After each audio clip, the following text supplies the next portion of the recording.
मातृत्व तो झलक नहीं रहा है, तो आप कौन हैं? मातृभाव मतिक्रम्य वर्तसे कामिनी यथा।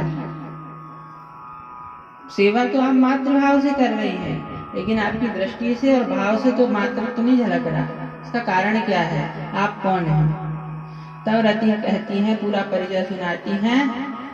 भवान नारायण सुतः संवरेणाहृतो गृहात् अहं ते अधिकृता पत्नी रतिः कामो भवान प्रभो।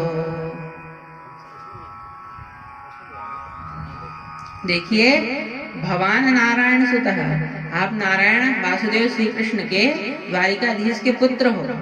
और संवरेणाहृतो गृहात्, आप संवरासुर के घर में तो हुए हो, पले बड़े हो, लेकिन संवरासुर ही आपका सबसे बड़ा दुश्मन है।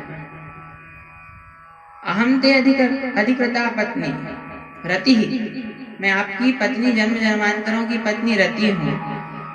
और कामो भवान प्रभो, हे प्रभो आप साक्षात कामदेव हैं। इस प्रकार से समझा दिया, पूरा कहानी सुना दी, तो प्रद्युम्न समझ गए। और प्रद्युम्न जाकर के संवरासुर को ललकारने लगे।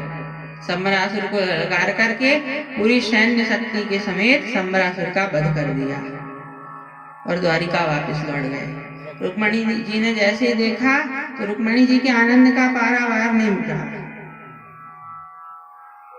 पुत्र गुमा था और आज जब मिला है तो बहुरानी के साथ ही में वापस आया है। रुक्मणी जी के आनंद का पारावार नहीं रहा।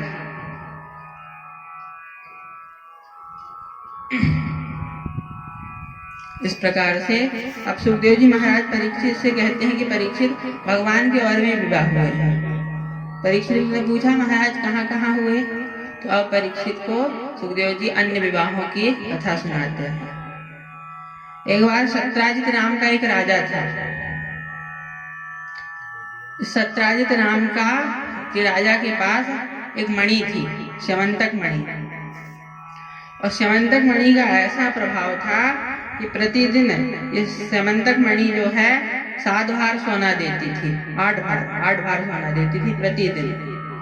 तो कुछ जो भगवान के सेवक थे, कुछ यदुवंशी थे, उन्होंने ये मणि मांगी सत्राजित से। तो सत्राजित से मणि मांगी तो सत्राजित ने मना कर दिया। भगवान के लिए मणि मांगी कि हमारे प्रभु पहनेंगे तो कितने सुंदर दिखेंगे, तो भगवान के लिए मणि मांगी। लेकिन एक दिन मणि को लेकर के सत्राजित का जो भाई था प्रसेन, अपने गले में धारण किया और जंगल में चला गया। वहां पर उसका वध हो गया, मर गया।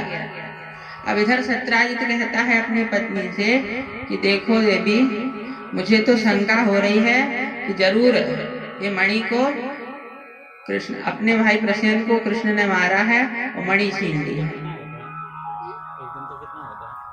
लेकिन देवी देखो, जब तक कोई प्रमाण नहीं मिल जाता तुम किसी से बताना मत, कहना मत।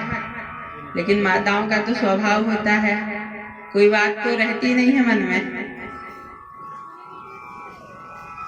तो इनके माता, अब ये भी इनके से भी कोई बात छुपी नहीं, जाकर के अपनी सेविका से बता दिया, देख बहन तुझे ही बता रही हूँ, तू किसी को मत बताना। लेकिन उसने दूसरे को बता दिया। ऐसे करने करने जपन जना, हाँ, धीरे धीरे कानों कानों बात फैल करके पूरे नगर में बात फैल गई। भगवान को पता चल गई, भगवान ने देखा, भगवान ने सुना, और सारी जनता कहने लगी, देखो बचपन का चोर है, चोरी की आदत अभी तक नहीं गई। पहले माखन चुराता था, आज मणि चुरा रहा है। सारी जो जनता थी ये कहने लगी। अब भगवान कहते हैं कलंक तो हमको अपने आप लग गया। इस कलंक को सबको प्रमाण देना पड़ेगा कि हमने मणि नहीं ली है। तो भगवान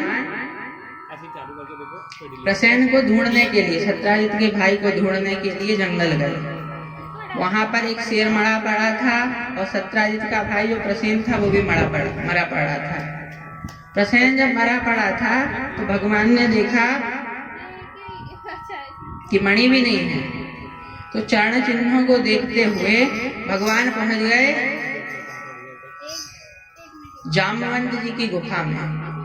वहां जामवंत जी की जो पुत्री थी जाम्बवती, वो एक उसी मणि से खेल रही थी।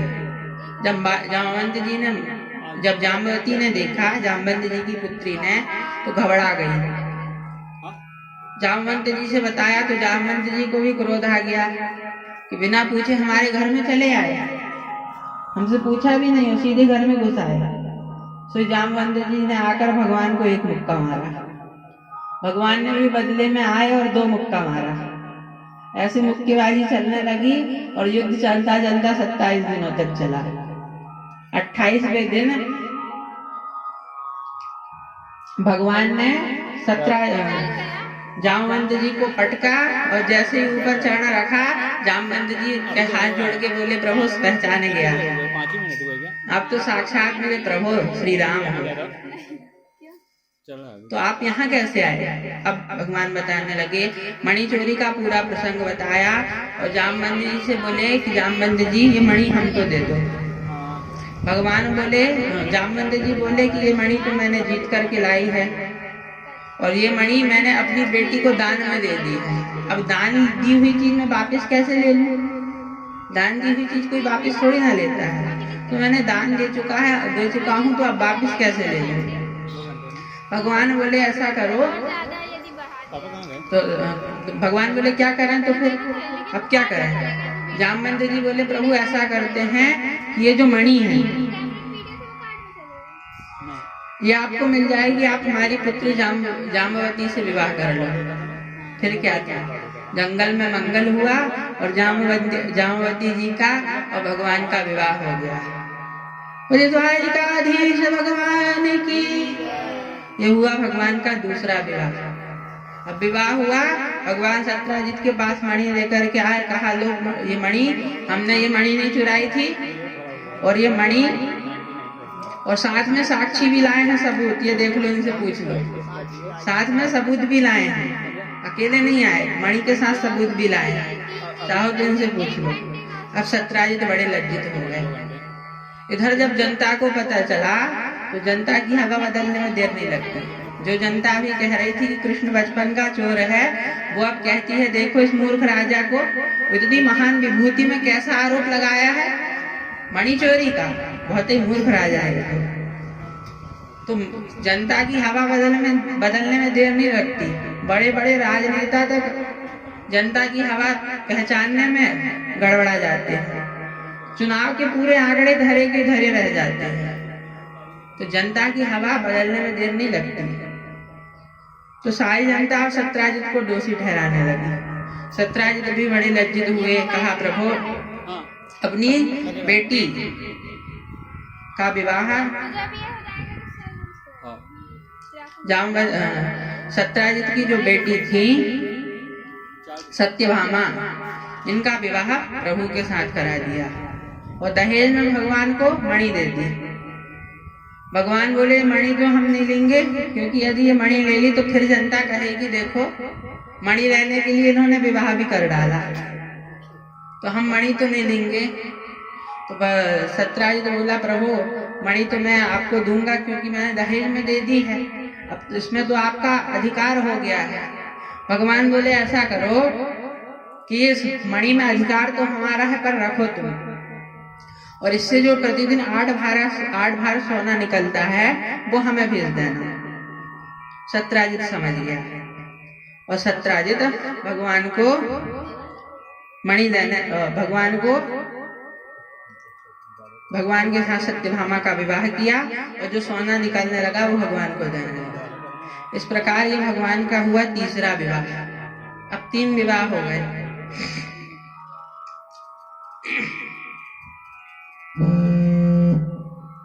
एक बार भगवान अपने प्रिय पांडवों से मिलने के लिए द्वारिकापुरी से दिल्ली पधारे। दिल्ली है इंद्रप्रस्थ, इंद्रप्रस्थ दिल्ली का पुराना नाम है। तो इंद्रप्रस्थ नगरी भगवान आए और पांडवों से कहा, अर्जुन से कहा कि चलो अर्जुन कहीं यमुना जी के तट में कहीं घूमने चलते हैं। तो अर्जुन को लेकर के भगवान यमुना तट में घूमने को गए। यमुना तट में जैसे ही पहुंचे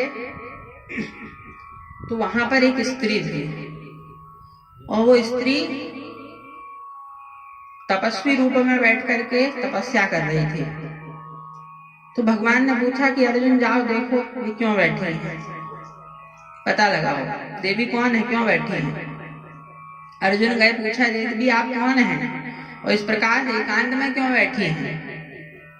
तो अब उस कन्या ने अपना परिचय दिया, अहम देवस्य सवितुर दुहिता पतिमिच्छति विष्णुं वरेण्यं वरदं तपः परमावस्थिता।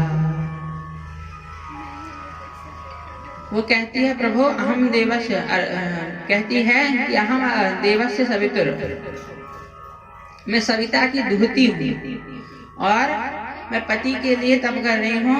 वासुदेव भगवान श्री कृष्ण को अपना पति बनाना चाहती हूँ, इसलिए तप कर रही हूँ। अर्जुन भगवान के पास आए, भगवान ने कहा देवी जी क्यों बैठी हैं। अर्जुन बोले प्रभु इस समय आपकी बृहस्पति बड़ी अच्छी चल रही है, ये आपको ही पाने के लिए बैठी हैं देवी जी, आपके लिए तप कर रही है। तो अर्जुन ने तो भगवान कहा मिलाओ, और मिला दिया और कालिंदी उनका नाम था, तो कालिंदी के साथ भगवान का पाणी ग्रहण संस्कार अर्जुन ने करा दिया। तो इस प्रकार से ये हुआ चौथा विवाह। 4 विवाह हो गए। अब मित्र उज्जैन देश के राजा थे बिंद और अरविंद, और इनकी बहन का नाम था मित्रविंदा।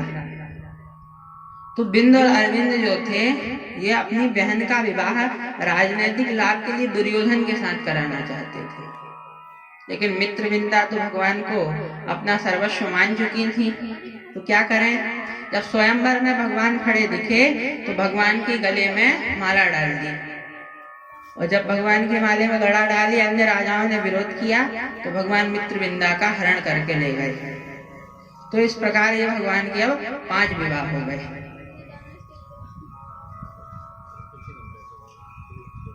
अब एक राजा थे जिनका नाम था, कौशल देश के राजा थे, इनका नाम था नग्नजित। इनकी बेटी थी सत्या देवी।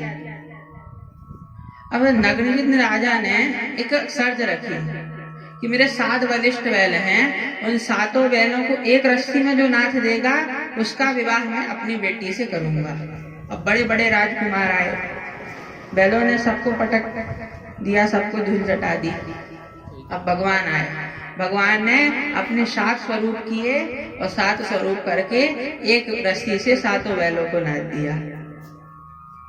तो अब वहां सारे राजा विरोध करने लगे, तो अर्जुन ने सबको परास्त करके अर्जुन सबको से लड़ने लगे और भगवान सत्या देवी को लेकर के चले गए। तो ये हुआ भगवान का 6वां विवाह। अब 7वां विवाह वसुदेव जी की एक बहन थी, छोटी बहन, इनका नाम था श्रुतकीर्ति। ये भगवान से अपना प्रगाढ़ संबंध बनाना चाहती थी, तो इन्होंने अपनी जो बेटी थी भद्रा, उन भद्रा का विवाह भगवान के साथ करा दिया। तो ये हुआ भगवान का 7वां विवाह। एक बार भगवान ने ऊपर चक्र में घूमती हुई मछली का भेदन प्रतिबिंब में उसके प्रतिबिंब देख करके किया, तो भगवान का मत्र देश के राजा की कन्या लक्ष्मणा के साथ भगवान का विवाह हो गया। इस प्रकार ये 8वां विवाह हुआ। तो ये 8 विवाह तो अलग अलग हुए, लेकिन सुखदेव जी कहते हैं कि भगवान के 16,100 विवाह जो थे वो एक साथ हुए। कैसे? एक बार भगवान के पास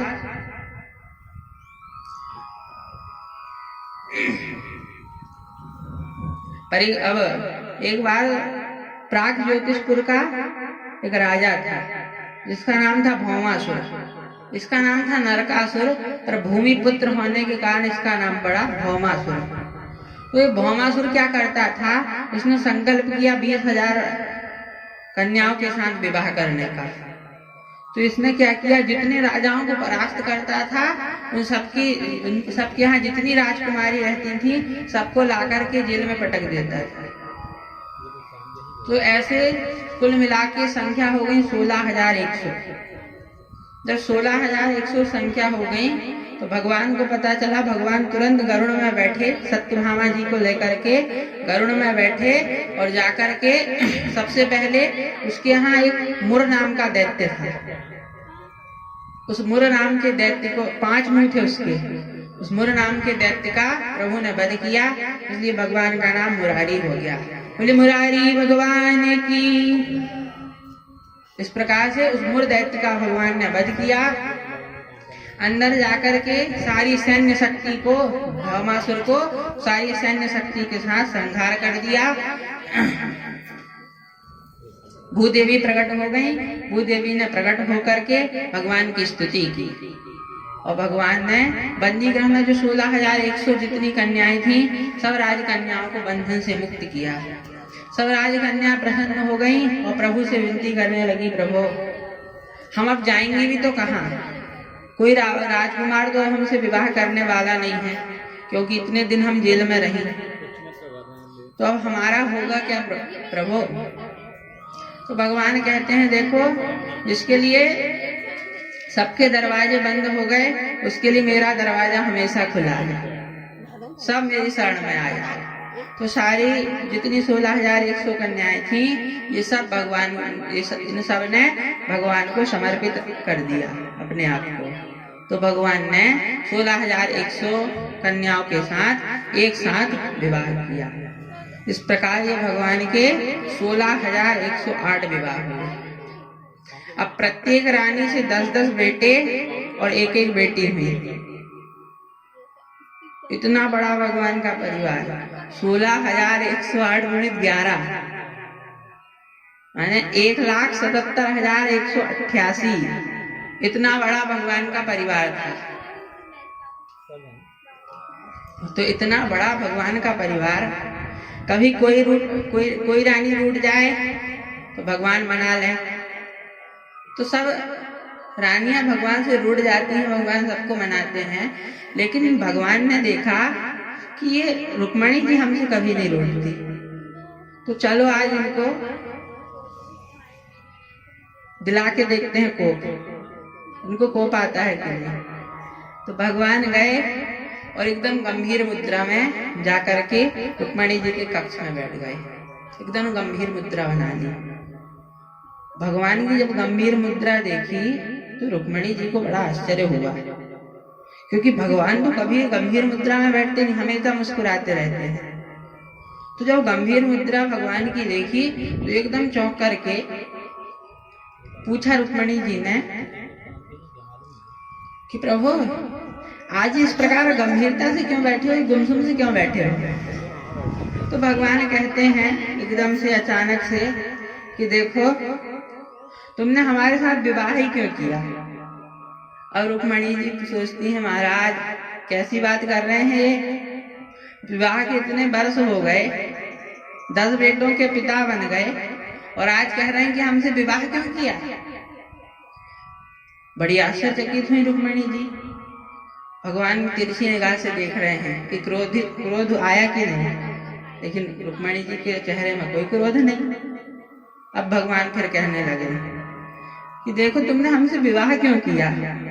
ये हमारे माँ बाप का ठिकाना नहीं है, घराने का कोई ठिकाना नहीं है, माँ बाप का कोई ठिकाना नहीं है, खानदान का कोई अता पता नहीं है, और तुम इतनी बड़ी राजघराने की राजपुत्री और तुमने हमारे साथ विवाह कर लिया। तुम्हारा हमारा जोड़ा तो एकदम बनता नहीं है। कहाँ तुम राजघराने की और कहाँ हम खानदान का भी पता नहीं। अच्छा प्रभु, अब रुक्मणी जी एकदम आश्चर्य से देख रही है, फिर भी क्रोध नहीं आया। तो भगवान फिर कहने लगे, देखो यह तुम कहो कि हम में गुण बहुत अच्छे हैं, तो हम में गुण भी कोई अच्छे नहीं है, गुण हम में है ही नहीं, माखन चोर है पर यही हमारा गुण है कि माखन चोरी कर करके खाते थे। अच्छा तुमने तो कहो कि हम बड़े पराक्रमी हैं, तो पराक्रमी भी नहीं है। दुनिया जानती है कि जब शत्रु प्रबल होता है तो हम रण छोड़ के भाग जाते हैं, ऐसे रण छोड़ हैं हम। और तुम कहो कि हमने तुम्हारी माता पिता के आज्ञा के अनुसार तुमसे विवाह किया है, तो वो भी नहीं, हमने तो तुम्हारा हरण किया है। अरे देवी, क्या कमी थी शिशुपाल में? चेदी देश का होने वाला राजा था, उसमें कमी क्या थी? उसको क्यों तुमने छोड़ दिया? अब तो रुक्मणी जी एकदम आश्चर्य से देखने लगे। अब भगवान ने जब फिर देखा कि अभी भी क्रोधित नहीं हुई, तो भगवान और छेड़ने लगे। भगवान कहते हैं, देखो देवी, अभी भी समय है। और जैसे ये कहा कि अभी भी समय है, तो तुरंत रुक्मणी जी मूर्छित होकर गिरने लगी। भगवान तुरंत चतुर्भुज रूप धारण करके रुक्मणी जी को पकड़ने लगे। दो हाथ से रुक्मणी जी को पकड़ा, एक हाथ से पंखे से हवा करने लगे, एक हाथ से पानी छिड़कने लगे। और जब रुक्मणी जी को होश आया, तब भगवान ताली बजा के ठहाका मार के हंसने लगे। क्या रुक्मणी, इतने विवाह के इतने वर्ष हो गए, हमने एक उपहास क्या कर दिया? तुम तो मूर्छित होगी कि गिर पड़ी। देखो, गृहस्थ जीवन में सुबह शाम झंझट लगी रहती है, तो सुबह शाम की झंझट से बचने का एक ही उपाय है। वैसे तो गृहस्थ जीवन एक भी अच्छा नहीं है, बहुत सारे प्रपंच गृहस्थ जीवन में है, लेकिन लाभ एक ही है गृहस्थ जीवन में कि जब मनुष्य थका हारा जब आता है और अपने हाथ से परिहास से जब अपने घर में करता है, तो उसका थोड़ा मनोरंजन हो जाता है। तो ये बड़ा लाभ है गृहस्थ जीवन का। अयम ही परमो लाभो गृहेषु गृहमेदिनां यत्र यत्र रमैर्नीयते यामः प्रिययाभिरुभामिनी। जब भी थका हारा मनुष्य आता है तो अपनी प्रिया के साथ थोड़ा हास्य परिहास्य कर लेता है, तो थोड़ा मनोरंजन हो जाता है। और हमने थोड़ा सा मनोरंजन क्या कर दिया, तुम तो मूर्छित होई के गिर पड़ी। अब रुक्मणी जी भी ऐसा जवाब दिया भगवान को कि भगवान गदगद हो गए। क्या कहती हैं रुक्मणी जी? रुक्मणी जी कहती हैं, देखिए प्रभु, भलाई आपने हास्य परिहास्य में कहा है, लेकिन आपने कोई भी बात गलत नहीं कही। भगवान देखने लगे, हमने क्या कौन सी बात सही कह दी भाई इसमें? तो रुक्मणी जी कहती हैं, देखिए प्रभु, आपने कहा कि आपके माँ बाप का अता पता नहीं है, खानदान का ठिकाना नहीं है, तो सही तो कहा। बड़ी बड़ी श्रुतियां नेति नेति कह करके आपके गुणगान गाती हैं और इदमित्थम कह करके थक जाती हैं, लेकिन आपके गुणों को नहीं गा पाती, आपके स्वरूप को नहीं पहचान पाती। तो प्रभु, जब श्रुतियां आपके स्वरूप को ही नहीं पहचान पा रही हैं, तो आपके माता पिता का पता कहाँ से लगा लेंगे? तो एकदम आपने सही कहा कि आपके माता पिता का कोई ठिकाना ही नहीं है, क्योंकि श्रुतियां जब आपके स्वरूप को नहीं पहचान पा रही हैं, तो आपके माता पिता को कहाँ से पहचान लेंगे? और आपने कहा था कि गुण हम में कुछ है नहीं, तो इसलिए प्रभु आपको संत महात्मा निर्गुण कहते हैं। आप कह रहे थे कि आप रणछोड़ हैं, तो बिल्कुल आपने सही कहा। जब देखते हैं कि बहुत अच्छा हृदय है, सारे वहां से शत्रु निकल गए हैं, काम क्रोध लोभ मोह, सारे जब वहां से शत्रु निकल गए हैं, तो हरिरपि निज लोकम सर्वथा तो विहाया प्रविशति हृदि तेषां भक्ति सूत्रोपनद्धः। जैसे ही आप देखते हैं कि भक्त का हृदय एकदम स्वच्छ है, तो अपना निज लोक वैकुंठ छोड़ करके भाग जाते हैं और इस हृदय में उसके भक्त के हृदय में जाकर के आप विराजमान हो जाते हैं। तो एकदम सही कहा आपने, रणछोड़ हो आप। अब जब शत्रु प्रबल होता है तो अपनी राजधानी छोड़ के भाग लेते हैं। तो बिल्कुल सही कहा कि जब भक्त का हृदय बहुत अच्छा जब आपको लगता है, तो अपना स्वयं का घर वैकुंठ छोड़ करके आप भाग जाते हो और भक्त के हृदय में विराजमान हो जाते हो। तो बिल्कुल सही कहा प्रभु आपने। तो भगवान जो है भक्त के हृदय में विराजमान हो जाते हैं, इसलिए हनुमान जी महाराज ने भगवान को हृदय में नहीं बैठाया। किसको हृदय में बैठाने की बात कहते हैं? पवन तनय संकट हरण मंगल मूर्ति रूप, राम लखन सीता सहित, हृदय वशम सुरभूप। हनुमान जी से प्रार्थना करते हैं कि प्रभु आप हमारे हृदय में आकर के विराजमान हो जाइए। अब किसी ने कहा कि हनुमान जी को क्यों बिठाल रहे हो, आपके इष्ट तो भगवान राम हैं, उनको क्यों नहीं बिठालते हृदय में। हनुमान जी, तुलसीदास जी कहते हैं देखो हनुमान जी के हृदय में राम लखन सीता सब विराजमान है, और जब वो हृदय में आकर के विराजमान हो जाएंगे तो राम लखन सीता जी को अलग से बुलाने की आवश्यकता नहीं पड़ेगी, वो अपने आप ही हृदय में आकर के विराजमान हो जाएंगे। इसीलिए हनुमान जी को हृदय में बैठाने की बात करते हैं। तो भक्त का हृदय जब आपको बहुत अच्छा लग जाता है तो आप तो अपना घर छोड़ करके भक्त के हृदय में चले जाते हो वास करने। तो इस प्रकार से दिव्य भावना जब प्रकट की, भगवान प्रसन्न हो गए। बा रुक्मिणी, आज हम यदि हास्य परिहास नहीं करते तो हमको पता ही नहीं चलता कि आप इतनी पढ़ी लिखी हैं। इस प्रकार से मुक्तकंठ महिमा रुक्मिणी जी की गाने लगे प्रभु। सुखदेव बाबा कहते हैं परीक्षित से, इस प्रकार भगवान अपने पूरे परिवार के साथ हास्य परिहास्य करते हुए एकदम प्रसन्न चित्त होकर के रहते हैं। और जैसे जैसे भगवान के विवाह होते गए, इनके पुत्र पौत्र भी होते गए। इनके प्रद्युम्न नाम के जो पुत्र थे उनके पुत्र हुए अनिरुद्ध, भगवान के पौत्र हुए अनिरुद्ध। इन अनिरुद्ध जी के 2 विवाह हुए और दोनों विवाह में बड़ा झगड़ा हुआ, बड़ी लड़ाई हुई। कैसे हुई महाराज? इनका जो पहला विवाह था वो रुक्मी, जो भगवान के साले साहब थे, इनकी रुक्मी की नातिन के साथ भगवान का विवाह हुआ। भगवान के पौत्र अनिरुद्ध जी का विवाह हुआ। तो भगवान के पौत्र अनिरुद्ध जी का विवाह रुक्मी की नातिन से होने लगा। तो रुक्मी ने बलराम जी को लिया और जाकर के युद्ध क्रीड़ा करने लगा, चौसर खेलने लगा। अब जाकर के भगवान के बलराम जी के साथ चौसर खेलने लगा और बलराम जी बार बार जीत रहे हैं और ये रुक्मी कहता है कि आप हार रहे हो। बार बार बलराम जी जीत रहे हैं, रुक्मी कहता है आप हार रहे हो। इतनी में आकाशवाणी हो गई। रुक्मिणी आकाशवाणी कहती है कि बलराम जी जीत रहे हैं, बलराम जी हार नहीं रहे हैं। जैसे बलराम जी ने सुना तो कहा, सुना हम जीत रहे हैं और तुम हमको इतनी देर से मूर्ख बना रहे हो, हम कब से जीत रहे हैं। आकाशवाणी देववाणी मिथ्या नहीं हो सकती। अब रुक्मी के मुंह से निकल गया, देखो तुम गंवार ग्वाले, क्या चौसर खेलना जानोगे, क्या युद्ध क्रीड़ा जानोगे? ये तो राजा महाराजाओं का खेल है। तुम वन गोचर गैया चराने वाले, तुम क्या जानोगे युद्ध क्रीड़ा? ये तो राजा महाराजाओं का खेल है। जो बलराम जी ने सुना तुरंत एक मूसल धमक दिया रुक्मी को, और जैसे एक मूसल मारा तो उसके प्राणांत हो गए।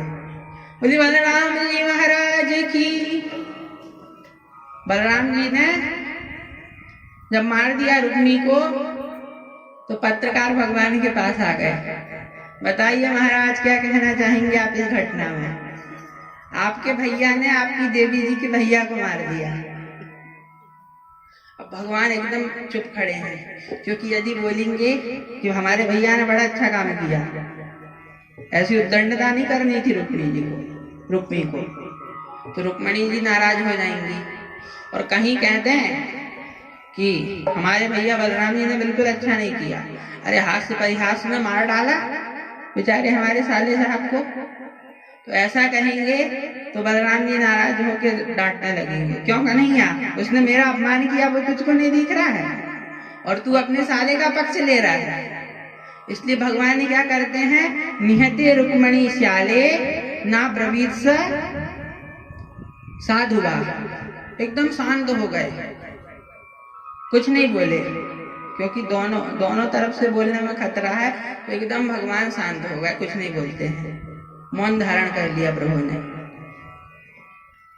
तो इस प्रकार अनिरुद्ध जी का ये पहला विवाह हुआ। तो पहले विवाह में तो ये झगड़ा हो गया। अब इनका दूसरा विवाह हुआ बाणासुर की पुत्री उषा के साथ। अनिरुद्ध जी का दूसरा विवाह जो हुआ बाणासुर की पुत्री उषा के साथ। तो इन उषा ने एक बार अपने स्वप्न में अनिरुद्ध जी को देख लिया। तो अनिरुद्ध जी का बाणासुर की जो एक मंत्री की बेटी थी जिसका नाम था चित्रलेखा, चित्रलेखा बड़ी निपुण थी।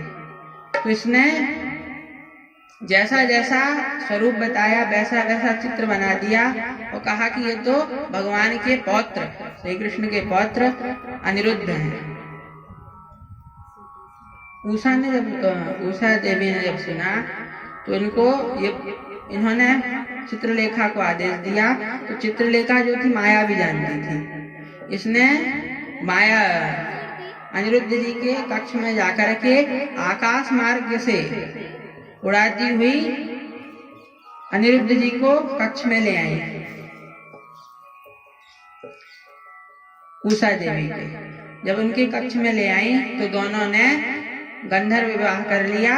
और विवाह जब कर लिया तो हास्य परिहास्य करने लगे।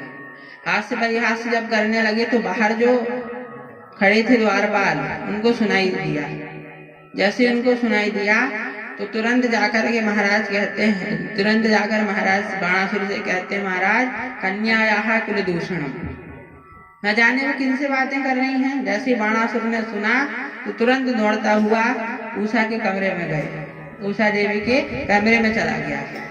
जैसे ही अनिरुद्ध जी को देखा तो अपने कैद खाने में अनिरुद्ध जी को डाल दिया। अब इधर एक बार नारद जी आए। नारद जी भगवान से कहते हैं, प्रभु सब पुत्र पौत्र आदि ठीक हैं आपके? भगवान बोले, हाँ सब तो ठीक है, पर यह अनिरुद्ध बहुत दिन से नहीं दिख रहा है। नारद जी कहते हैं कि प्रभु अनिरुद्ध जी इस समय बाणासुर के जेल खाने की हवा खा रहे हैं।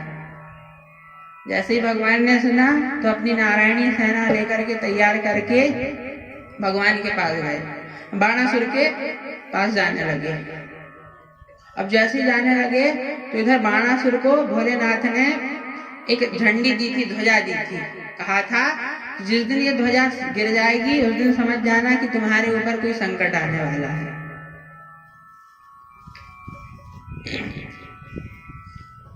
लेकिन जैसे ही भगवान ने चढ़ाई की तो इसका जो ध्वज था ये गिर गया।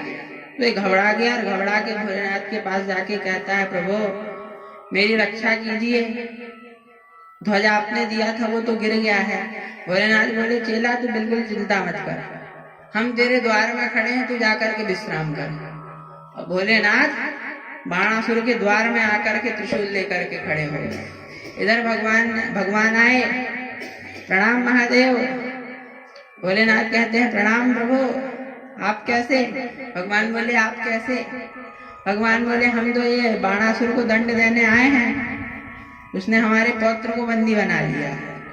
तो भगवान ने पूछा, अब आप कैसे? तो भोलेनाथ कहते हैं, जिसको आप दंड देने आए हैं उसकी रक्षाई के लिए हम खड़े हैं। तो भगवान ने कहा कि हम दंड दे देते हैं, उसको हट जाइए सामने से। भोलेनाथ बोले, नहीं, हम तो अपने चेला की रक्षाई करने के लिए खड़े हैं। तो फिर दोनों के बीच में युद्ध छिड़ गया। युद्ध जब छिड़ गया, भयंकर दिव्यास्त्रों का दोनों प्रयोग करने लगे, भोलेनाथ भी और भगवान भी। जब दोनों दिव्यास्त्रों का प्रयास करने लगे और फिर अंत में भगवान ने अपना दिव्य वैष्णवास्त्र चला दिया, इधर भोलेनाथ ने भी अपना दिव्य पाशुपास्त्र चला दिया। दोनों ने अपना अपना अस्त्र चलाया। सारे ऋषि महात्मा हाथ जोड़ के खड़े हो गए, प्रभु अभी प्रलय कराना चाहते हो क्या? ये दोनों अस्त्र बड़े जब टकराएंगे तो बड़ा अनिष्ट होगा, अभी प्रलय धरती में आ जाएगा, शांत कीजिए। तो भगवान ने और भोलेनाथ ने अपने अपने अस्त्र को शांत कर लिया। जब दोनों ने अपने अपने अस्त्र को शांत कर लिया तो अब दोनों ने अपना अपना ज्वर छोड़ा। तो भगवान ने अपना वैष्णव ज्वर छोड़ दिया और भोलेनाथ ने अपना माहेश्वर जर छोड़ दिया। और माहेश्वर जर को वैष्णव जर ने परास्त कर दिया। तो माहेश्वर जर ने 4 श्लोकों में भगवान की स्तुति की। इस प्रकार भगवान ने प्रसन्न होकर ज्वर को शाप मुक्त किया। फिर भगवान ने अपना जिह्वास्त्र जो था भोलेनाथ के ऊपर चला दिया। तो भोलेनाथ जमाइश लेते रह गए, चुटकी बजाते रह गए। इधर भगवान गए और बाणासुर को युद्ध में परास्त कर दिया। 1000 जो इसकी भुजाएं थी सब काटना प्रारंभ कर दी। जब 4 हाथ इसके बचे तो इसकी जो धाई माँ थी कोटरा देवी नग्न होकर के वहां पर नृत्य करने लगी। तो भगवान ने फिर अपना मुंह घुमा लिया। भोलेनाथ ने आकर के कहा, प्रभु अच्छा बुरा जैसा ही चेला तो मेरा है, अब इसको छोड़ दो। भगवान कहते हैं कि आपका चेला है तो मेरा भी तो कुछ लगेगा, आप बिल्कुल चिंता मत कीजिए। अब तो इसको मैंने अपना स्वरूप प्रदान कर दिया है, इसकी भी 4 भुजाएं कर दी हैं। इस प्रकार से भगवान ने इस प्रकार से दूसरे युद्ध में अनिरुद्ध जी का जो दूसरा विवाह हुआ उसमें भी युद्ध हुआ। तो दोनों विवाह में भगवान के अनिरुद्ध जी के दोनों विवाह में इस प्रकार से युद्ध हुए। अब भगवान लौट करके द्वारिका में आ गए। एक बार भगवान ने अपने सारे परिकर को लेकर के खेलने गए। अब एक सारे परिकर को लेकर के एक बड़े सुंदर बगीचे में गए। मुझे वृंदावन बिहारी लाल की जय। बड़े सुंदर बगीचे में भगवान अपने सारे परिकर को लेकर के गए। तो सारे परिकर से कहा, अपने जितने बच्चे थे छोटे छोटे बच्चों से कहा कि बेटा तुम खेलो, हम यहाँ पर विश्राम कर रहे हैं। भगवान विश्राम करने लगे तो जितने छोटे छोटे भगवान के पौत्र आदि थे सब खेलने लगे। खेलते खेलते क्या हुआ, अचानक इनकी गेंद एक कुएं में जाकर के गिर गई। कुएं में जैसे जाकर के देखा तो एक बहुत बड़ा गिरगिट बैठा था। उस गिरगिट को जब देखा तो भगवान के जितने पौत्र आदि थे सब भगवान के पास आए। भगवान के आस पास आकर के कहते हैं कि देखिए प्रभु वहां कितना बड़ा गिरगिट है, कितना बड़ा शरीर है उसका। भगवान जैसे जाकर के देखते हैं कि हाँ इतना बड़ा गिरगिट तो हमने भी नहीं देखा। और जैसे ही भगवान ने गिरगिट को स्पर्श किया तो दिव्य रूप धारण करके वो भगवान के सामने खड़ा हो गया और भगवान को अपना परिचय देने लगा। भगवान ने पूछा, कौन हो तुम? तो ये अपना परिचय देता है। अब देखिए परिचय भी कैसा अकड़ के दे रहा है। नृगो नाम नरेन्द्रोऽहम् इक्ष्वाकुतनय प्रभो दानिष्वाख्या यमानेषु यदि ते कर्णमस्पृशम्। आपने मेरा नाम नहीं सुना? अरे जब भी दानियों की बात आती है तो प्रथम श्रेणी में मेरा ही नाम आता है। याद कीजिए प्रभु, आपने मेरा नाम जरूर सुना होगा। मैं इक्ष्वाकु का बेटा राजा नृग हूँ। अच्छा, तो तुम इतना दान देते थे तो फिर ये गिरगिट क्यों बने हो? भगवान नृग बोला कि देखिए महाराज, मैं ब्राह्मणों को बड़ा दान देता था, गाय बहुत दान दिया करता था। कोई तारे गिन ले आसमान के, लेकिन मैंने जितनी गाय दान किया हूँ वो कोई नहीं गिन सकता। भगवान बोले तो दुर्बल गाय देते होगे, बिना दूध देने वाली, इसलिए गिरगिट बन के घूम रहे हो। तो राजा नृग कहता है कि नहीं महाराज, गाय भी कैसा देता था। पयस्वनी तरुणी ही शील रूपा गुणोपपन्ना कपिला हेमश्रृंगी न्यायार्जिता रूप्यखुराः सवत्सा दुकुलमालाभरणाम। ऐसी में गाय देता था। कैसी? पयस्वनी, दूध देने वाली। तरुणी, एकदम तरुणी गाय में ब्राह्मण को दान देता था। शील, बड़ी शील स्वभाव की। बड़ी रूपवती, गुण संपन्न। कपिला, कपिला गाय। और हेमश्रृंगी, उसके सींगों को सोने से मड़वा करके। न्यायार्जिता रूप्यखुराः, उसके खुरों को चांदी से मड़वा करके। और सवत्सा गाय में ब्राह्मण को दान देता था।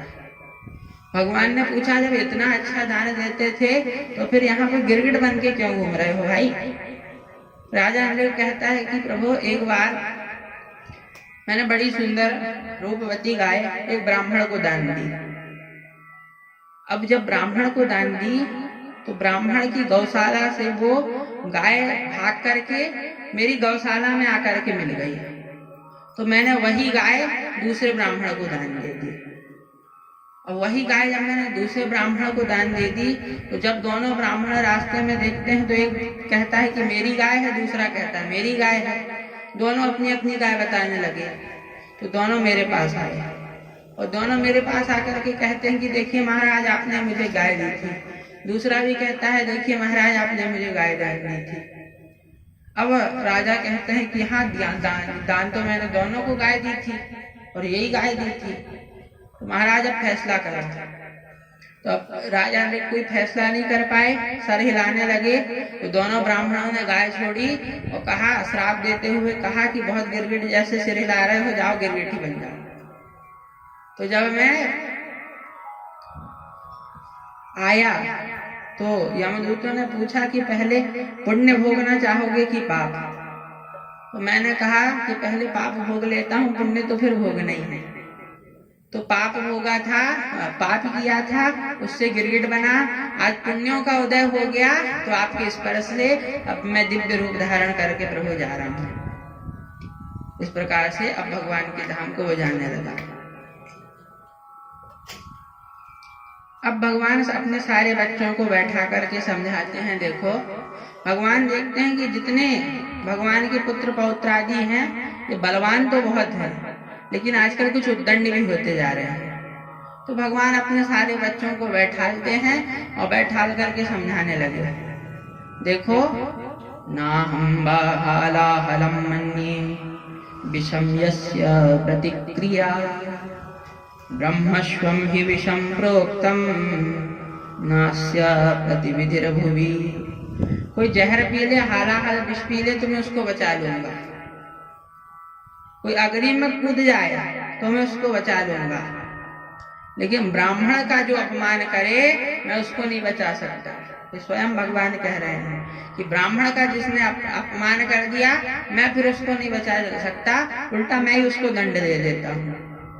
इसलिए कुछ भी कर लो मैं बचा लूंगा, लेकिन ब्राह्मण का कभी अपमान नहीं करना। इस प्रकार से अपने सारे परिकर को भगवान बीच बीच में शिक्षा भी देते जाते हैं। इधर बलराम जी कहते हैं कि कन्हैया, कब से हम वृंदावन नहीं गए, परसों जाने का वचन देकर के आए थे, आज बरसों हो गए, अभी तक वृंदावन नहीं गए, चलो वृंदावन घूम के आएंगे। भगवान कहते हैं भैया इस बार तो आप ही जाओ, हम अगली बार चलेंगे। तो बलराम जी ने 2 महीने की छुट्टी ली। 2 मासों तत्र, 2 महीने की छुट्टी ली। कौन कौन सी? मधुर माधव में बचा, मधु माधव माने चैत्र वैशाख, इन 2 महीने की छुट्टी लेकर बलराम जी वृंदावन घूमने चले गए। और वृंदावन घूमने गए और अपने सारे परिकर जितनी मित्र मंडली थी सबके साथ क्रीड़ा कर रहे थे। अब गर्मी का दिन था तो क्रीड़ा करते करते पसीना आ गया। पसीना आया तो सबने कहा कि दाऊ भैया, यमुना जी तो यहाँ से बहुत दूर है, अब क्या करें? बलराम जी बोले चिंता मत करो, मैं यमुना जी को यहीं मिला के लाता हूँ। और तुरंत यमुना से कहा कि हे यमुने, तुरंत यहाँ से प्रकट हो जाओ, यहाँ आ जाओ। यमुना जी कहती हैं बस महाराज, ऐसे सबके बुलाने में सबके घर चली गई तो हो गया मेरा कल्याण। तो यमुना जी नहीं आई। तुरंत अब यमुना जी को बलराम जी डांटने लगे हलमूसल उठा करके, पापे त्वम माम अवज्ञा यत्रासी मया होता। अरे पापिनी यमुना, तूने मेरी बात नहीं मानी, रुक जा, अभी तुझे इसका दंड देता हूँ। और जैसे ही हलमूसल उठाया तो यमुना जी चरणों में आकर के गिर पड़ी। राम राम महाबाहो न जाने तब विक्रमा, यस्यैकांसेन विधता जगति जगतः पते।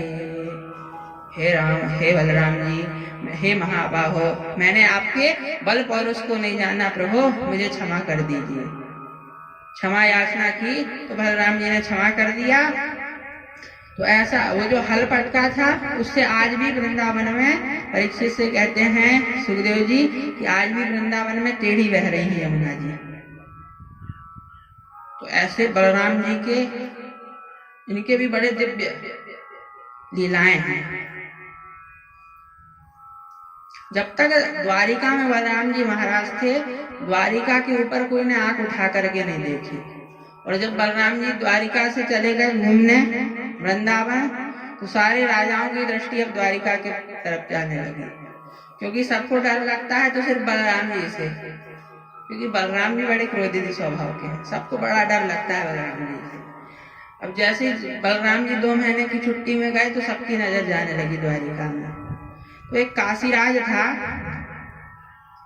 इस काशीराज ने पौंड्रक नाम का एक राजा था, उस पौंड्रक नाम के राजा से कहा कि देख तू भगवान बन, मैं तेरा पुजारी बनूंगा, तो और खूब हम धन कमाएंगे, तू पुजारी बन जाना, तो पूज्य बन जाना, मैं तेरा पुजारी बन जाऊंगा। पौंड्रक बोला ठीक है, और बड़ा इसने काशीराज ने गरुड़ बनाया, 4 भुजाएं बना दी, ऐसा भगवान जैसा स्वरूप बना दिया, और गरुड़ में खटका लगा दिया, जैसे बटन दबी की गरुड़ उड़ने लगता है। तो गरुड़ उड़ते उड़ते आ रहा है, और भगवान काशीराज यहाँ पूरी जनता से जाके बता रहा है कि आज ठीक 12 बजे भगवान वासुदेव पौंड्रक यहाँ पर उपस्थित होने वाले हैं। तो सब लोग हाथ जोड़ के खड़े रहे, बस आते होंगे। और तुरंत गरुड़ से उड़ता हुआ पौंड्रक आने लगा। काशीराज चिल्लाता, बोले पौंड्रक भगवान की जय नहीं करना है, पौंड्रक है। पौंड्रक गरुड़ में उड़ता हुआ आया और तुरंत आकर के चतुर्भुज रूप अपना दिखाने लगा, नकली हाथ बना लिए 2, और आकर के सबके सामने खड़ा हो गया।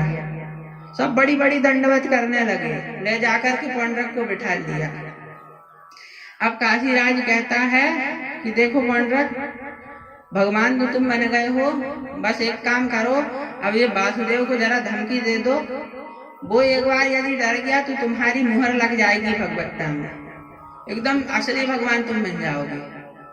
तो एक धमकी भरा पत्र भेजो। तो इधर धमकी भरा पत्र एक दूत के हाथ से पौंड्रक ने भेज दिया भगवान को। इधर पौंड्रक का दूत आया, और दूत आकर के पत्र दे दिया उद्धव जी को। उद्धव जी ने जैसे ही पत्र पढ़ा तो खूब ठाका मार के हंसे। अब जैसे ही भगवान ने पूछा कि भैया क्यों हंस रहे हो, इसमें कौन सी बात लिखी है? उद्धव जी महाराज कहते हैं कि प्रभु इसमें लिखा है कि बोरिया बिस्तर बांधो और यहाँ से खिसक लो, क्योंकि आप नकली हो। अब वासुदेव पौंड्रक जो है, जो असली भगवान है, वो अब प्रकट हुए हैं धरती में, इसलिए अपना यहाँ से बोरिया बिस्तर बांधो और यहाँ से भाग लो। जब भगवान ने सुना तो भगवान भी खूब ठहाका मार के हंसने लगे। सारी भगवान की सुधर्मा सभा सारी अट्टहास करके हंसने लगी। अब भगवान दूत से कहते हैं कि भैया अपने भगवान से जाकर के कहना कि वो यहाँ आने का कष्ट ना करें, उनका दर्शन करने के लिए हम कल स्वयं वहां पर आएंगे। दूत जाकर के पौंड्रक से कहता है कि महाराज, उन्होंने कहा कि वो स्वयं आपका दर्शन करने के लिए कल यहाँ आ रहे हैं। जैसे पौंड्रक ने सुना तो घबरा गया। काशीराज से कहता है क्यों रे, तो कह रहा था कि वो डर के भाग जाएगा, वो तो यहीं आ रहा है। काशीराज बोला देख, भगवान बनना है तो थोड़ी बहुत रिस्क तो लेनी पड़ेगी। अब ये जितने मूर्ख और संग हैं दूसरों के बजाने से बचते हैं। तो काशीराज कहता है देख, भगवान बनना है तो थोड़ी बहुत रिस्क लेनी पड़ेगी। तो एक काम कर, अपना जैसे आएगा तो अपना चमत्कार दिखाने लग जाना। इधर भगवान आए, तुरंत इसने एक बटन दबाई और गरुड़ में उड़ने लगा। एक बटन दबाई तो सुदर्शन चक्र हाथ में नाचने लगा। भगवान देख देख के प्रसन्न हो रहे हैं। देखो उद्धव, कितना चिंतन इसने किया होगा मेरा स्वरूप बनाते हुए। तो भगवान ने इसका वध किया और अपनी स्वारूप्य मुक्ति इसे प्रदान कर दी, क्योंकि बहुत चिंतन करके इसने भगवान का स्वरूप बनाया है। तो अपनी स्वारूप्य मुक्ति सुदर्शन चक्र से पौंड्रक का वध किया और अपनी स्वारूप्य मुक्ति पौंड्रक को प्रदान कर दी। काशीराज का भी सिर काट करके काशी में फिकवा दिया। अब काशीराज के वध का समाचार जब उसके पुत्र सुदक्षिणा को मिला तो उसने अभिचार विधि से दक्षिणाग्नि की आराधना की और उस आराधना से कृत्या को प्रकट किया और कहा जाओ, जाकर के द्वारिका को नष्ट करके आ जाओ, भस्म कर दो द्वारिका को। भगवान ने अपना सुदर्शन चक्र से उस प्रत्या को भस्म किया। उस सुदर्शन को आज्ञा दी कि जाकर पूरी काशी को विध्वंस करके आ जाओ। सुदर्शन चक्र गया और सारी काशीपुरी को भस्म करके आ गया। ऐसे भगवान के अद्भुत पराक्रम, ऐसे भगवान का अद्भुत पराक्रम है। इस प्रकार सुखदेव जी परीक्षित को सारी कथा सुना रहे हैं। परीक्षित बोले, महाराज प्रभु कृष्ण कथा के बीच बीच में थोड़े बलराम जी के भी चरित्र सुना दीजिए। तो अब बलराम जी के चरित्र को सुखदेव जी सुनाने लगे। एक बार द्विद नाम का एक वानर था। इस द्विद नाम के वानर ने बलदाऊ जी का वरुण कलश फोड़ दिया। तो दाऊ जी ने अपने हर मूसल के द्वारा उस द्विद वानर का भी संहार कर दिया। एक बार दुर्योधन की जो बेटी थी लक्ष्मणा, इस लक्ष्मणा का स्वयंवर हो रहा था। तो उस स्वयंवर में भगवान के जो जामवती, भगवान और जामवती के जो पुत्र थे, जामवती नंदन सांब, तो जामवती नंदन सांब ने दुर्योधन की जो पुत्री थी लक्ष्मणा, उसका हरण करके ले जाने लगे। तो दुर्योधन ने दोनों को लिया और जेल में बंद कर दिया। बलराम जी को पता चला तो बलराम जी तुरंत गए, और जैसे ही बलराम जी गए तो बलराम जी का चेला है दुर्योधन, क्योंकि गदा युद्ध बलराम जी ने सिखाई है दुर्योधन को। तो दुर्योधन अपने सारे भाइयों के साथ आया और बलराम जी का स्वागत करने लगा। जैसे ही बलराम जी का स्वागत करने लगा तो बलराम जी कहते हैं कि क्यों तुमने हमारे पौत्र को, सांब को क्यों बंदी बनाया है? तो दुर्योधन कहता है, महाराज उसने हमारी पुत्री का हरण करने का दुस्साहस किया है, इसलिए हमने उसको बंदी बनाया है। बलराम जी बोले कि यदि उसने हरण कर भी लिया तो उसमें कमी कौन सी है? हमारा सांब भी तो कितना सुंदर है, उसने यदि हरण कर भी लिया तो तुमको क्या दिक्कत है? अब तो दुर्योधन की आंखें लाल हो गई। कहता है, गुरुजी आप भी अपनी औकात में रहिए, पैरों की जूती आज सर में चढ़ने का प्रयास कर रही है। अब बलराम जी के सामने कोई इतना बोल दे और जिंदा बच जाए, तुरंत हर मूसल निकाल करके जो पटका और कहते हैं कि ये दुर्योधन, तूने अपने गुरुदेव की सदैव कृपा देखी है, आज अपना कोप तुझे दिखाता हूँ। और ऐसा कहकर के जो हर मूसल पटका तो सारी हस्तिनापुरी गंगा जी में गेंद की तरह डूब गई, गेंद की तरह डगमगा गई सारी हस्तिनापुरी। सब आकर के गिड़गिड़ा के दुर्योधन के सारे भाई और दुर्योधन सब आकर के गिड़गिड़ाने लगे, सब प्रार्थना करने लगे बलराम जी से, राम राम खिलाधार प्रभावम न विदामते, मूढ़ानाम नह कुबुद्धीनाम छन्तुमर्हस्य तिक्रमम्। हे बलराम जी, हमने आपके प्रभाव को जाना नहीं भली भांति, इसलिए आपके बल पराक्रम को हम मूढ़ों ने, हम बुद्धियों ने आपके बल पराक्रम को नहीं जाना, आप हमें क्षमा करें। तो तुरंत बलराम जी का कोप शांत हो गया। बलराम सुखदेव जी कहते हैं, परीक्षित ऐसा बलराम जी का पराक्रम है। एक बार नारद जी ने सोचा कि मैं भी तो देखूं चल के कि 16,108 रानियों के साथ हमारे प्रभु रहते कैसे हैं। तो नारद जी देखने चले गए। तो नारद जी जब रुक्मणी जी के कक्ष में गए तो वहां भगवान हास्य परिहास्य कर रहे थे। सत्यभामा जी के कक्ष में गए तो भगवान भोजन कर रहे थे। जितनी रानियों के कक्ष में जा रहे हैं सब जगह भगवान अलग अलग क्रिया करते दिख रहे हैं। अब चक्कर में पड़ गए नारद जी महाराज, भगवान के पास आते कहते हैं, प्रभु ये कैसी लीला है? भगवान बोले, देखो बेटा नारद, तो हमारी लीला से तो तुम्हारे 4 सर वाले पिताजी भी चक्कर खा जाते हैं, हमारा भजन करो जाओ। यहाँ पर बेटा कह करके नारद जी को संबोधित कर रहे हैं, पुत्र माँ खिदा, बेटा खेद मत करो, जाओ जाकर के हमारा भजन करो। परीक्षित द्वारिकाधीश प्रभु हैं, उनकी बड़ी अद्भुत दिनचर्या है। ब्रह्मो मुहूर्त उत्थाय, ब्रह्म मुहूर्त में उठ करके ब्रह्म मुहूर्त में उठ जाते हैं और उठने के बाद सबसे पहले अपने माता पिता को प्रणाम करते हैं। माता पिता को प्रणाम करने के बाद जल में स्नान करते हैं, यथा विधि जल में स्नान करते हैं। और जल में स्नान करने के बाद, अग्निहोत्र करने के बाद, अपने आत्म स्वरूप का दर्शन करने के बाद फिर ब्राह्मणों को गायों का दान देते थे। फिर अपना दिव्य श्रृंगार करके रथ में बैठ करके अपनी सुधर्मा सभा पहुंचते हैं। भगवान की सुधर्मा सभा जो है वो भी बड़ी दिव्य है। एक सीट हमेशा वहां खाली रहती है, कितनी सदस्य जाएं एक सीट हमेशा वहां खाली रहती है। ऐसी दिव्य भगवान की सुधर्मा सभा है। एक बार एक पत्र लेकर के एक दूत आया। पत्र उद्धव जी ने पढ़ा तो पत्र में लिखा था कि जो जरासंध के यहाँ 20,800 राजा जो कैदी बने थे, उन्होंने भगवान को पत्र लिखा था, भगवान से कहा था कि प्रभु हमको मुक्ति दिलाइए। भगवान ने दूत से कहा कि जाकर के कहो कि हम जल्दी आएंगे। दूत चला गया। इतने में नारद जी आ गए। नारद जी आकर के कहते हैं प्रभु, जो पांडव हैं वो रासु यज्ञ करना चाहते हैं। तो भगवान ने कहा कि जाकर के कहो कि हम जल्दी आएंगे। दोनों को कह दिया। उद्धव जी से पूछते हैं कि दोनों को हमने कह दिया कि जल्दी आएंगे, अब पहले कहाँ जाएं? तो उद्धव जी बोलते हैं कि पहले तो आप पांडवों के यहाँ जाइए, और पांडवों के यहाँ तो यज्ञ जब तक रासु यज्ञ तब तक नहीं कर पाएंगे जब तक जरासंध को नहीं हरा देते। तो आप पहले पांडवों के यहाँ जाइए। भगवान पांडवों के यहाँ गए। कुछ दिनों तक पांडवों के यहाँ रह करके अर्जुन से खांडव वन का दहन कराया और खांडव अग्नि को तृप्त किया।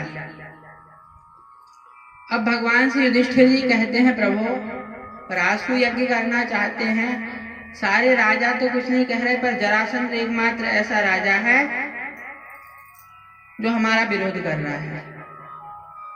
तो भगवान कहते हैं कि युधिष्ठिर जी आप बिल्कुल चिंता मत कीजिए, हम जाते हैं उसको परास्त करने। और भीम और अर्जुन को लेकर के भगवान जरासंध के पास गए, ब्राह्मण का रूप धारण करके।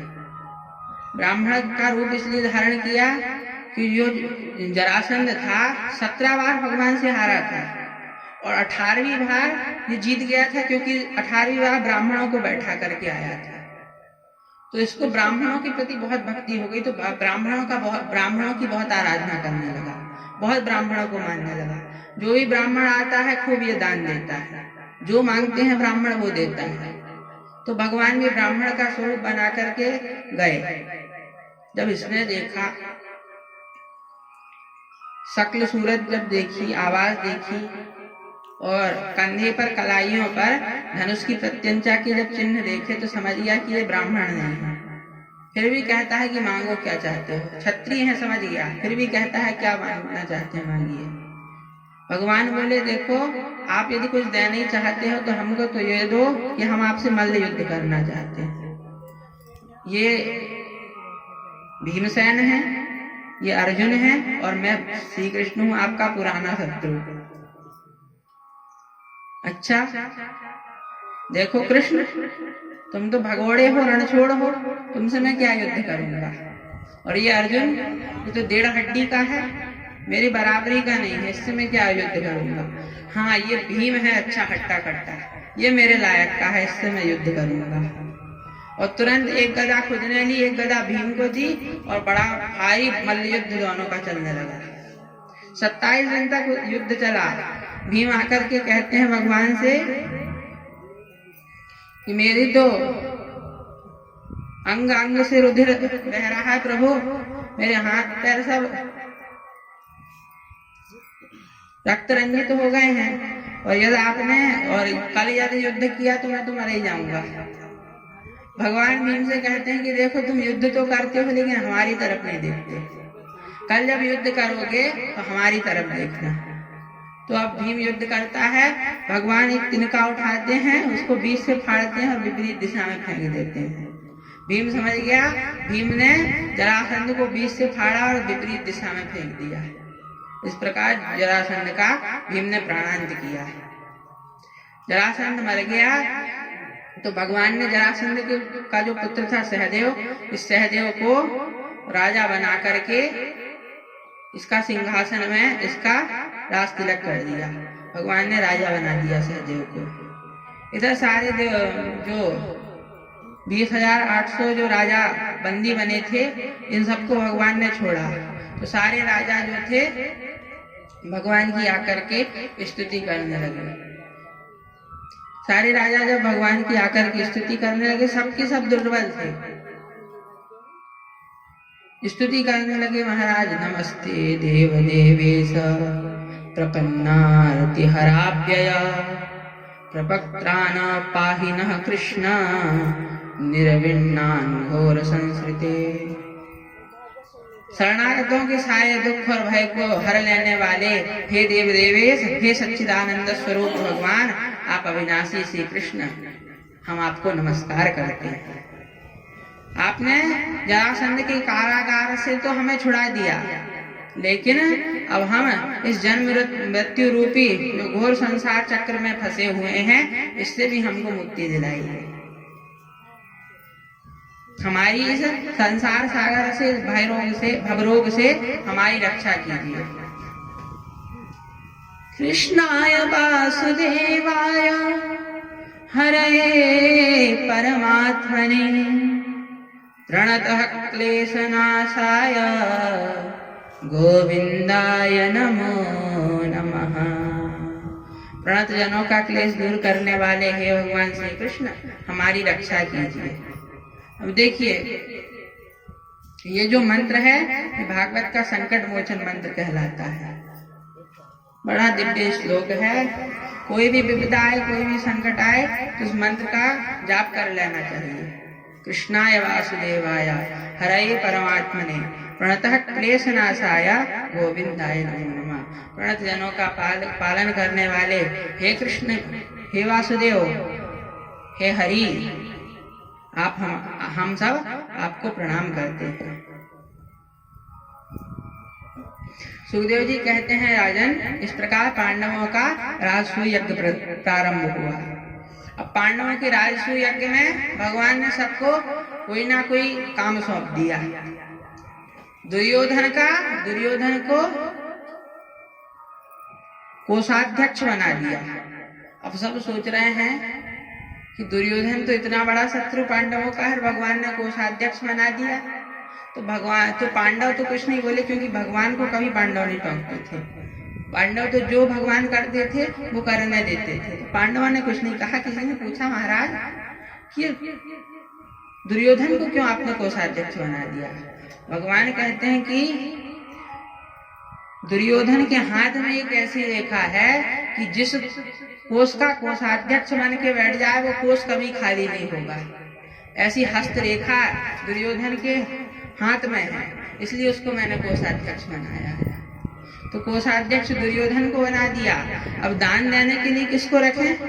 तो दान देने के लिए ऐसा व्यक्ति रखना चाहिए जो परम उदार हो। तो दान देने के लिए कर्ण को नियुक्त किया कि आप दान देंगे ब्राह्मणों को। तो दान देने के लिए कर्ण को नियुक्त किया। अब दान देने के लिए जब कर्ण को नियुक्त कर दिया, सबको काम सौंप दिया, सबको काम सौंप रहे हैं। भगवान पांडव बोले, प्रभु और कुछ काम रह गया है? बोले हाँ, अब एक काम रह गया है, वो काम हम स्वयं करेंगे। कौन सा? बोले जितने ब्राह्मण, जितने संत आएंगे, उन सबका पाद प्रक्षालन स्वयं हम करेंगे। तो ये काम स्वयं भगवान ने ले लिया। तो जितने संत आए, जितने ब्राह्मण आए, सबका भगवान पाद प्रक्षालन करने लगे। तो ऐसे भगवान देखिए जगत पिता हैं, लेकिन स्वयं को कौन सा काम सौंप रहे हैं? स्वयं के लिए कौन सा काम बचा के रखा? संत महात्माओं के पाद प्रक्षालन का। तो जितने संत महात्मा आए, सबका भगवान ने पाद प्रक्षालन किया। अब वहां पे एक समस्या खड़ी हो गई कि प्रथम पूजा किसकी की जाए। तो जो सहदेव थे, जरासंध का जो पुत्र था सहदेव, इसने भगवान का नाम लिया कि भगवान की सबसे पहले अग्र पूजा होनी चाहिए, सबसे पहले प्रथम पूजन भगवान की होनी चाहिए। भीष्म पितामह ने भी खड़े होकर के समर्थन कर दिया सहदेव की बात का।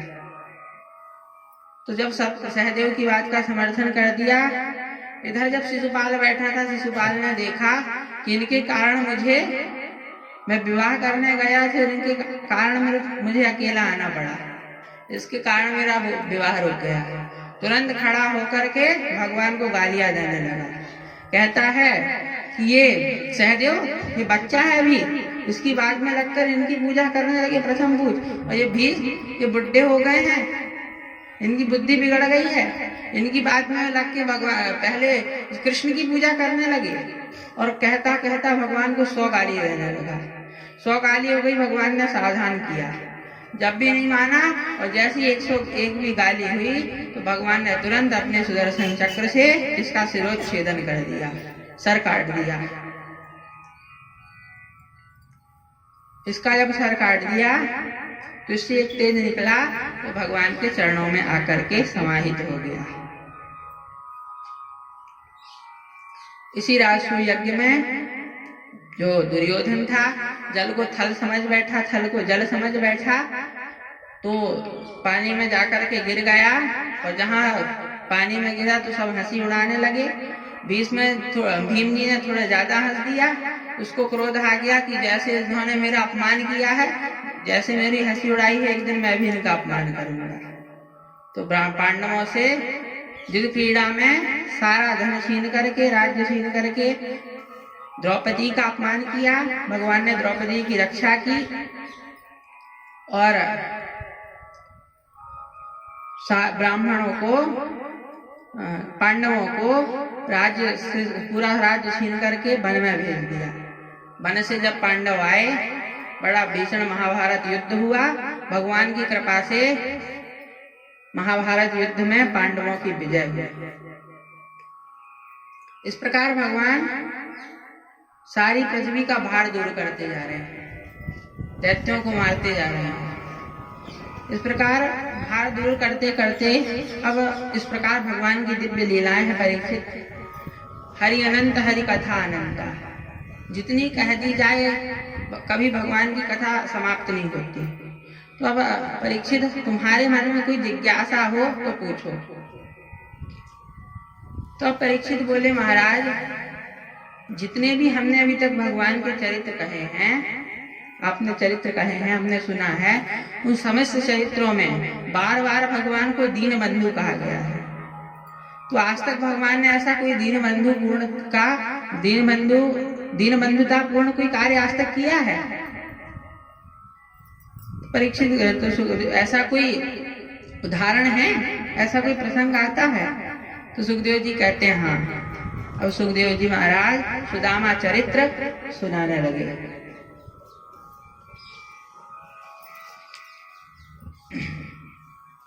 सुदामा चरित्र सुखदेव जी महाराज परीक्षित को सुनाने लगे। बोले, वृंदावन बिहारी लाल की जय।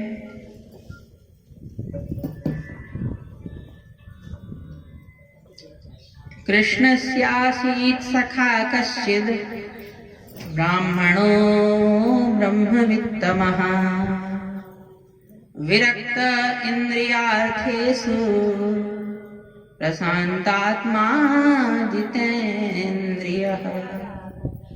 भगवान कृष्ण का इतने ज्यादा, भगवान सुखदेव जी महाराज ने इतने ज्यादा विशेषण लगा दिए सुदामा जी के कि सुदामा जी का असली नाम बताने सुखदेव जी भूल गए, इतने ज्यादा विशेषण गिना दिए। कृष्णस्यासी सखा कश्चित्, भगवान के एक सखा थे सुदामा, और इनकी विशेषता क्या थी? ब्राह्मणो ब्रह्मवित्तम। ब्रह्मवित्तम नहीं कहा, ब्रह्मवेत्ता नहीं कहा, दोनों लगा दिए। ब्राह्मणो ब्रह्मवित्तम, परम श्रेष्ठ ब्रह्मज्ञानी ब्राह्मण हैं श्री सुदामा जी। ब्राह्मणो ब्रह्मवित्तम विरक्त इंद्रियार्थेषु, अपनी इंद्रियों को जीतने वाले हैं, विरक्त हैं, और प्रशांत आत्मा है। इनकी आत्मा, इनका चित्त कभी अशांत नहीं होता। ऐसे प्रशांत आत्मा श्री सुदामा जी। अब सुदामा जी की तो बड़ी विशेषता गाई, और जब इनकी पत्नी सुशीला की जब बात करते हैं तो क्या कहते हैं? दरिद्रासी दमानासा बेसमानाभिगम्य च पहले तो जब सुदामा जी की बात कह रहे हैं, सुदामा जी की तो खूब विशेषण गिनाए, लेकिन सुदामा जी की जो पत्नी है सुशीला, उनको कहते हैं दरिद्र है। अब पतिदेव जब दरिद्र नहीं है तो पत्नी कहाँ से दरिद्र हो गई? देखिए, पतिदेव डॉक्टर हैं तो पत्नी डॉक्टरनी अपने आप बन जाती है, पतिदेव मास्टर हैं तो पत्नी मास्टरनी अपने आप बन जाती है, पतिदेव डाकिया हैं तो पत्नी बोलिए राधा गोविंद भगवान की।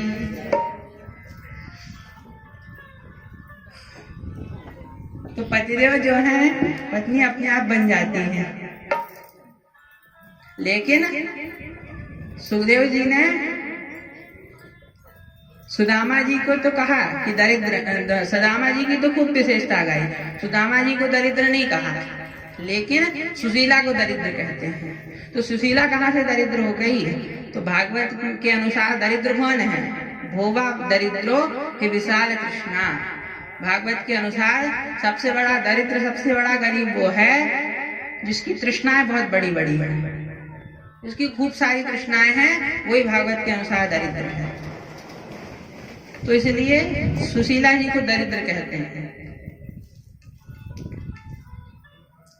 आज सुशीला ने जब भगवान के संत महात्माओं के मुख से भगवान के जब चरित्रों को सुना और सुना कि हमारे पतिदेव भगवान के सखा हैं, तो आज सुदामा जी से आकर के पूछती हैं सुशीला कि प्रभु, आपने आज तक बताया नहीं कि आपके मित्र हैं द्वारिकाधीश भगवान। देखिए कितने विरक्त हैं सुदामा जी महाराज, इतने बड़े द्वारिकाधीश के मित्र हैं, लेकिन आज तक सुशीला को भी नहीं बताया कि हम उनके मित्र हैं। अन्यथा लोग प्रधानमंत्री मुख्यमंत्री के साथ भी हाथ मिला लें, फोटो खिंचा लें तो हल्ला मचा देते हैं, लेकिन सुदामा जी मित्र हैं, अभिन्न सखा हैं भगवान के, लेकिन आज तक अपनी पत्नी से भी ये बात नहीं बताई। लेकिन आज जब पत्नी ने सत्संग में सुना, संतों के साथ बैठी थी और जब सुना कि हमारे पतिदेव भगवान के सखा हैं, तो आज पूछती हैं कि आप भगवान के सखा हैं और आज तक आपने मुझसे नहीं कहा, आज तक आपने मुझसे बताया नहीं। तो ऐसे सखा के पास आप कभी जाते क्यों नहीं? वो तो शरणागत वत्सल हैं, ब्राह्मणस्य शरण्यस्य भगवान सात्वदर्शतः। भगवान तो ब्राह्मणस्य शरण्यस्य अनन्य ब्राह्मण भक्त हैं, ब्राह्मणों को शरणागत वत्सल हैं, अनन्य ब्राह्मण भक्त हैं। तो ऐसे ब्राह्मण भक्त, ऐसे शरणागत वत्सल के पास आप क्यों नहीं जाते? देखिए महाराज, यदि आप उनके पास चले गए तो दास्यस्ति द्रवणम भूरि सीदते ते कुटुम्बिना।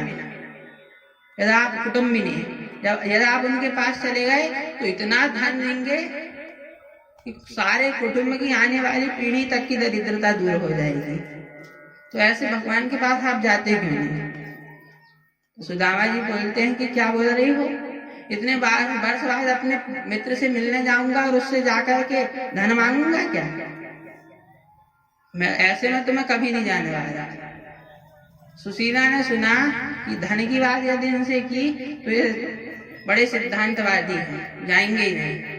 इसलिए सुशीला जी कहती हैं कि देखिए प्रभु, स्वामी, अरे आप, मैं तो ऐसे ही बोल दी धन के लिए। अरे आपके जाने का उद्देश्य केवल धन थोड़ी ना है, इतने दिन बाद अपने मित्र से मिलेंगे तो मित्र से मिलने चले जाइए। ब्राह्मण को तो हर हाल में प्रसन्न होना चाहिए, धन मिले चाहे ना मिले, लेकिन आप अपने मित्र से मिलने तो जाइए। तो सुदामा जी कहते हैं देखो, हम इच्छा तो हमारी भी बहुत है, जब उसके गुणगणों को खूब ज्यादा मैं सबसे सुनता हूँ तो मन तो मेरा भी बहुत होता है कि अपने मित्र से मिलूं, लेकिन मैं पता नहीं वो रहता कहाँ है। तो सुशीला कहती है कि हम बताते हैं कहाँ रहते हैं।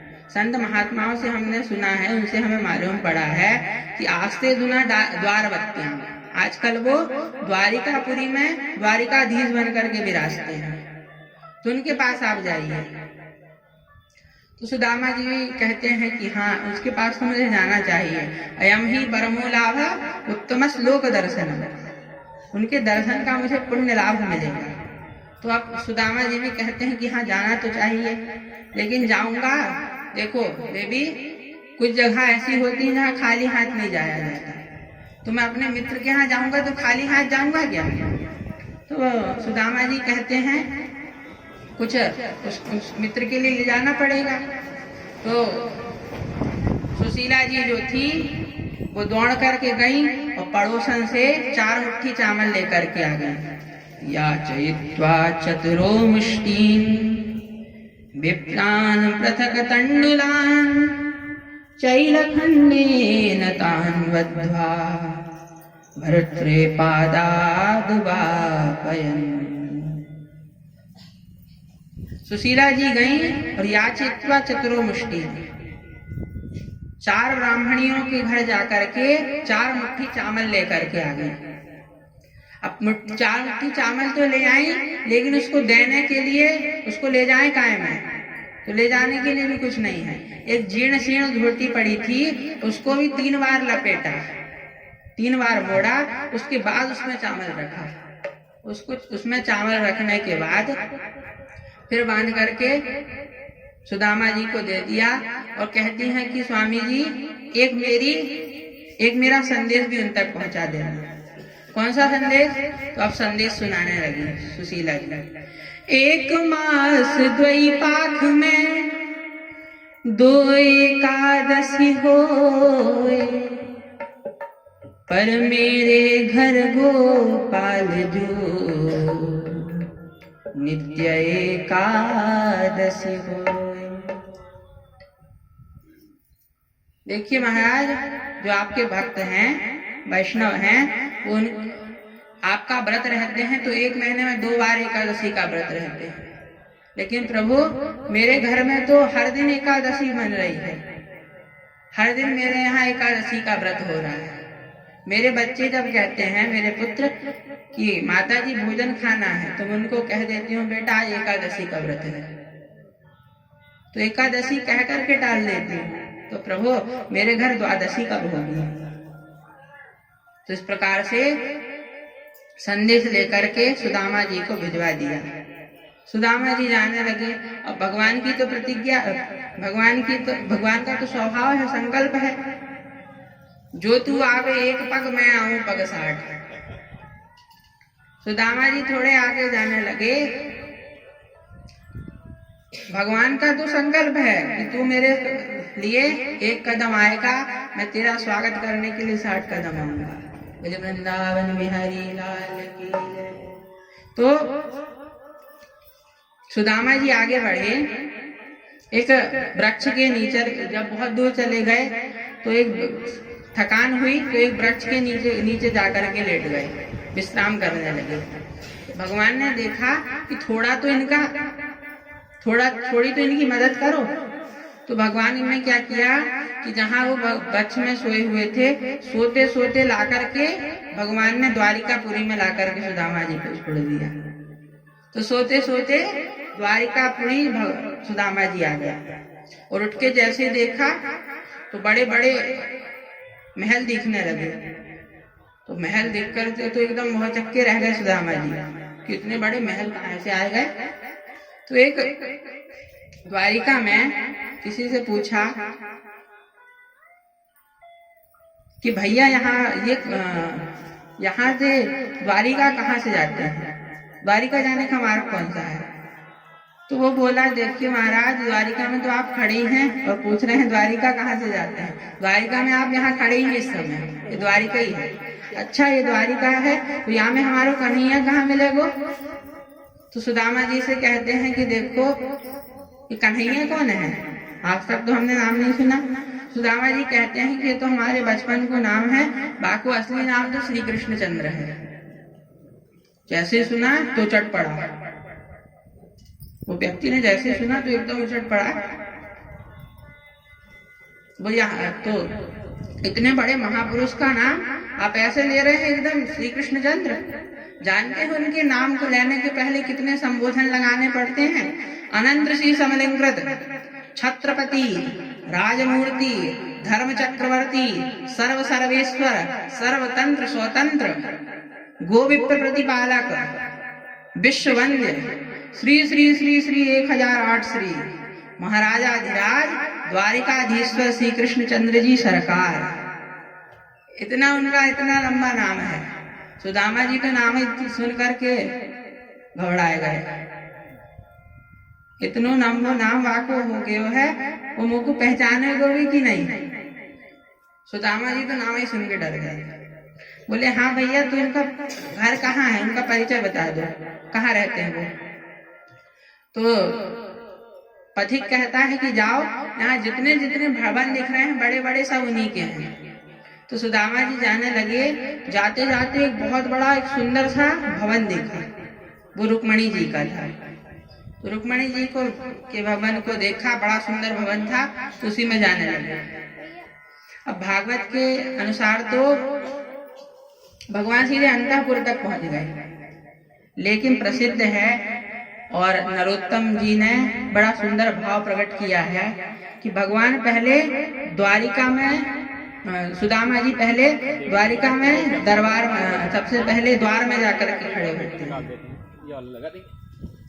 भागवत में तो सीधे अंतःपुर चले गए, लेकिन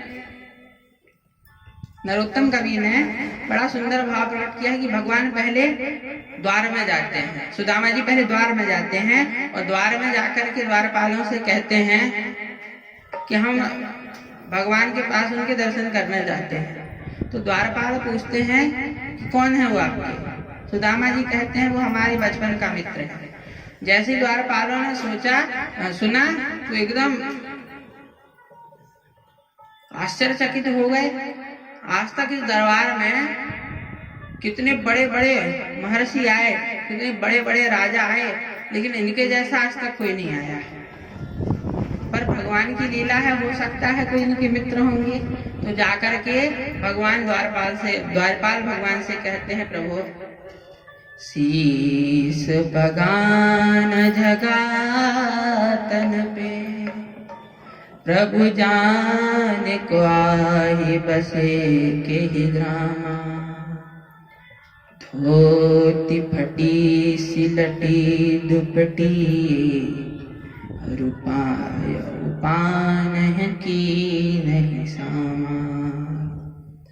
द्वार खड़ो द्विज दुर्बल एक रहो चकिसो वसुधा अभिरामा। पूछत दीन दयाल कुदाम बतावत आपन नाम सुदामा।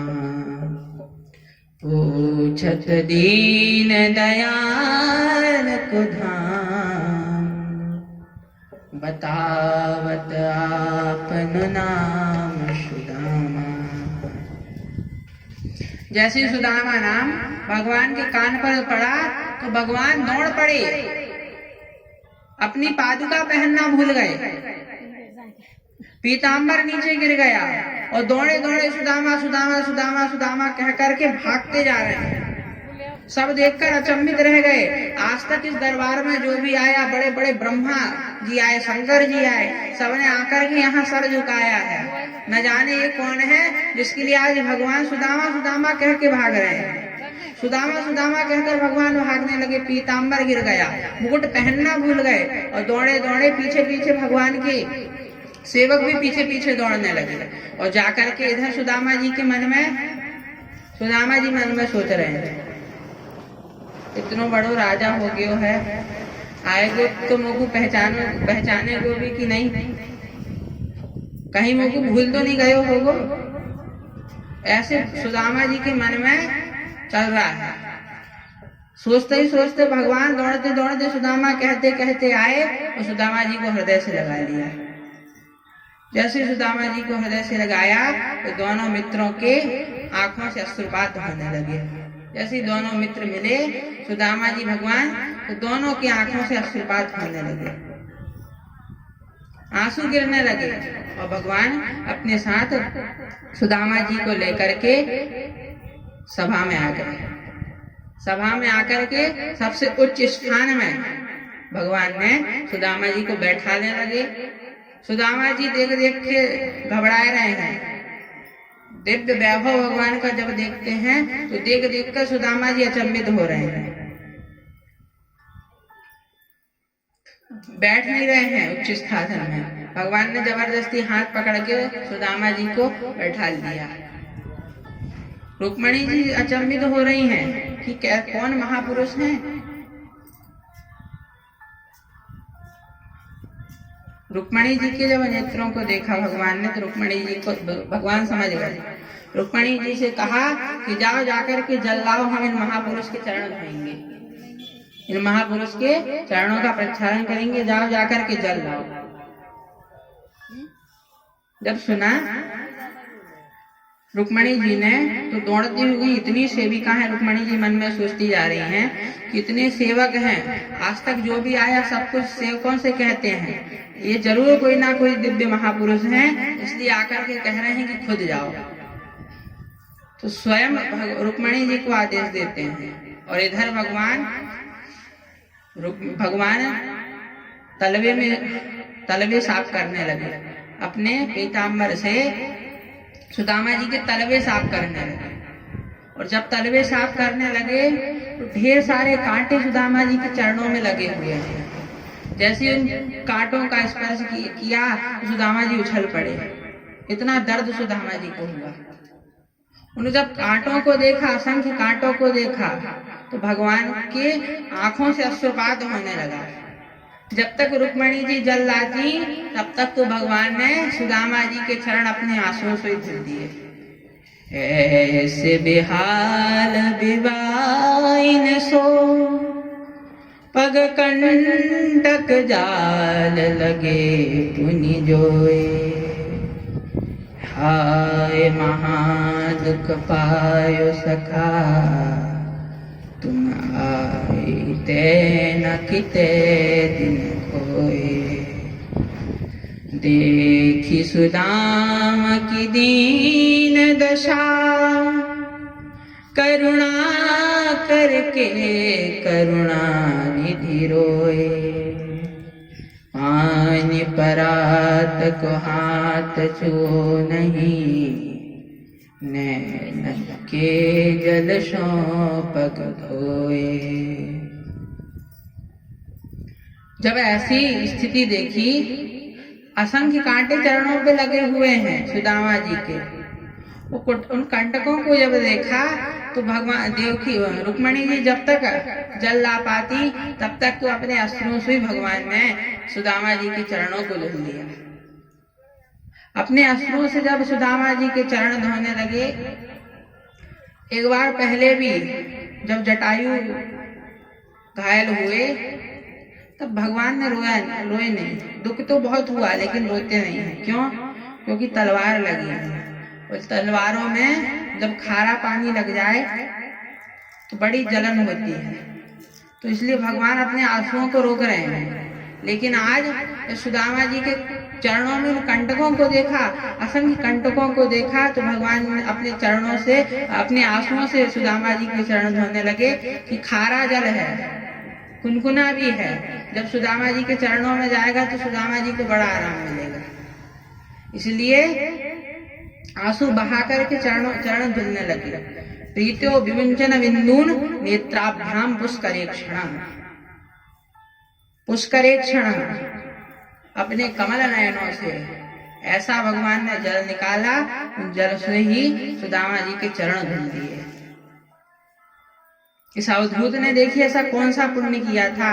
सारा जगत जिन जगदीश्वर की चरण रज रहना चाहता है, उन चरण रज को भगवान जो फपोले पड़ गए हैं सुदामा जी के पैरों में, और उन पैरों में जो रज घुस गई है, उन चरण फपोलों में जो रेत के कण घुस गए हैं, धीरे धीरे उन कणों को भगवान अपने पीताम्बर से साफ कर रहे हैं। तो बताइए कौन सा पुण्य इन अवधूत ने किया है कि सारा जगत जिनकी चरण रज चाहता है, आज स्वयं वो जगदीश्वर भगवान उन सुदामा जी की चरण रज साफ कर रहे हैं। सब सुदामा जी की सौभाग्य की सराहना करने लगे। सिंहासन में चिपके हुए बैठे हैं सुदामा जी। प्रभु सुदामा जी के मनोभाव जान गए। सुदामा जी सिंहासन पर संकोच स्वभाव से बैठे हैं। स्वभाव के सखा को प्रभु हाथ पकड़कर, तो भगवान ने सुदामा जी का हाथ पकड़ा और हाथ पकड़कर तुरंत